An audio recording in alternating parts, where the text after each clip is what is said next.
Now to starting strong in 2025 in our financial detox series. Elizabeth Schulze is back with budgeting. Elizabeth, great to see you here. Okay, how do we create a budget for the new year? The most important part, how do we stick to it? Right, you can make it, but then you've got to be sticking to it as well. Exactly. So the new year is a great time to make a budget, right? You're starting fresh. And what we're going to do here, Michael, is we're going to look at a basic budgeting model called 60-30-10. So this is a great way to start out if you've never done a budget before. And it's going to divide up your spending. Your budget is your spending, all the money going into your accounts, and all the money going out of your accounts, and you're looking at that holistically. So got a prop for you. The first part of this, 60% of your spending is going to go towards needs. So think about the things that you cannot live without, right? This is groceries, transportation, your minimum payments on your bills, your utilities, and housing. Typically about 60% of that needs category is going to go towards housing. Right? I'm just laughing because some people are like, I need that new car. No, right. You don't. You don't. That's going to be the next category, actually. So this is the 30%.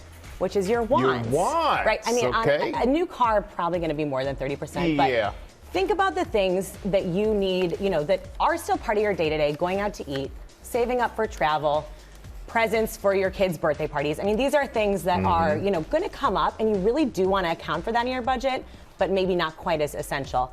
The last 10% of the 60-30-10 is your savings and your debt. So this is saving for retirement, an emergency savings fund.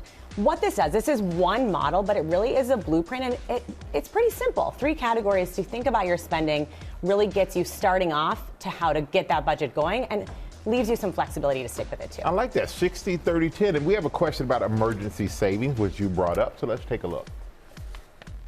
I'm planning on building my savings and emergency funds. How much should I plan to save? Such a good one, because when you're budgeting, you can't just think about what comes in and out every month. You have to think about those unexpected expenses too. So your car breaks down, you need to have some sort of repair in your home, you lose your job. Generally, the rule of thumb is you want 3 to 6 months of living expenses in an emergency fund. So you think about this needs category, those are your living expenses, you multiply that times 3 months. That is daunting, that's a big number. So this year, start small. Maybe you just set a goal, $500 in my emergency fund. It's about $40 a month, and you work up to getting to that bigger number. When you're thinking about the emergency fund, the ways you can do that easily are automating. So automatically every month, transfer from your checking account to your savings, choose that amount. You don't have to think about it, it does it for you. Or maybe even just a portion of your paycheck, you automatically deposit into a separate account.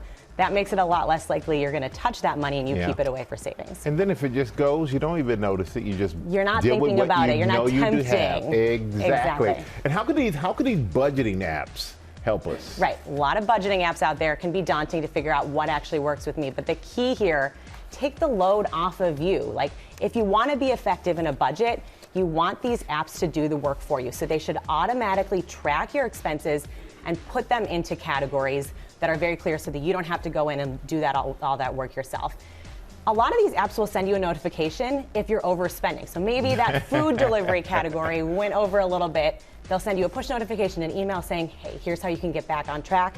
The other thing that you should do yourself then when you're using these apps is try to check. You need to check every day, maybe check once a week, but set yourself a calendar reminder to check once a month. That's a way to take 10 minutes out of your day, look at your budgeting app, see if you're on track, and check your progress.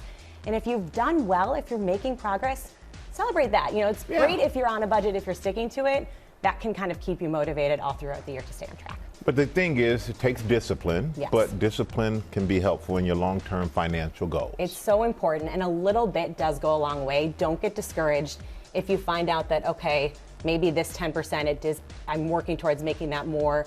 Maybe your wants, you need to get that up, you need to shrink that a little bit. But try to set these goals, and that's really the best place to start, and we'll get you on that long-term path. All right, 60-30-10. Elizabeth, thank you so much for that. And we're going to see Elizabeth back tomorrow to talk about building savings.